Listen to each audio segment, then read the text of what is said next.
Donc aujourd'hui, on va modéliser une pile. Donc sur ce petit montage, il y a l'aluminium solide qui est représenté avec la valence 3 et ses électrons. Il y a le fil, et puis il y a l'autre électrode de cuivre solide avec un cuivre de valence 2 qui a ses propres électrons. Donc les solides, je les ai bien mis collés les uns aux autres.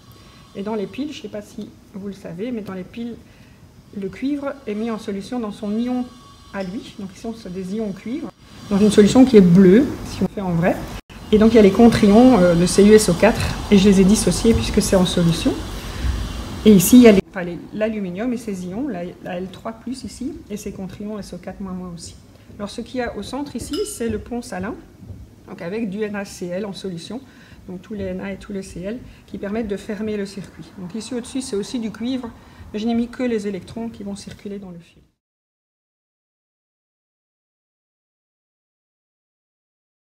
Alors la réaction d'oxydoréduction, il y a un oxydant, un réducteur, et on regarde dans le tableau qui est le plus fort. Ici, c'est l'aluminium qui a le plus envie de perdre ses électrons. Donc c'est lui qui va jouer le rôle de réducteur, donc il va perdre ses électrons, parce qu'il est relié au cuivre, qui lui est un oxydant et il a envie des électrons. Donc l'aluminium perd ses électrons, il devient un ion aluminium, donc l'électrode va perdre de la masse. Les petits électrons vont passer dans le fil, ils vont pousser tous les autres, et ils vont finir par arriver chez le cuivre. Et donc ces deux électrons-ci vont être récupérés par un ion cuivre qui n'a qu'une seule envie, c'est lui de récupérer les électrons. Et donc lui, c'est un oxydant qui prend.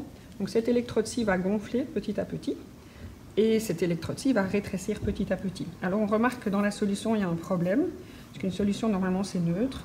Et ici, on a 9 petits plus et 6 petits moins. Donc c'est à ça que va servir le pont salin, à fermer et à permettre aux solutions de rester neutres. Et donc ici, il y a plusieurs Cl- qui doivent venir un petit peu neutraliser l'aluminium. Et donc, je vais les remettre un peu mieux. Donc il y avait du AlSO4, et l'aluminium supplémentaire a besoin de 3 petits Cl qui vont venir compenser ça. Du côté du cuivre, c'est plutôt des plus qui manquent, puisqu'ils sont partis dans l'électrode. Et donc là, c'est des Na+, du NaCl qui doivent venir neutraliser la solution. Voilà, alors si vous remarquez que ce n'est pas pondéré vraiment partout, c'est parce qu'en fait il faut 2 aluminium pour 3 Ci pour que ça soit vraiment pondéré, donc il faut refaire ce schéma plusieurs fois. Voilà, j'espère que ça vous a permis de visualiser la réaction. Alors il me reste à faire une petite pub, donc si vous voulez modéliser vous-même avec les plaquettes en bois chez vous, avec vos élèves ou en remédiation, ou juste pour faire vos propres films, il n'y a aucun souci. Donc c'est moi qui ai créé le design, en fait c'est pas très compliqué, hein, c'est des ronds et des carrés. Je vends des petits sachets tout faits, donc ils prennent une surface d'environ 1 à 4. C'est à peu près 200 grammes.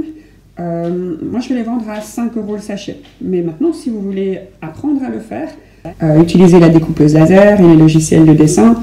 Moi, j'étais formée au Maquilab à Louvain-la-Neuve, mais ils sont vraiment accueillants pour les gens externes, donc les simples petits profs de sciences de Nivelles.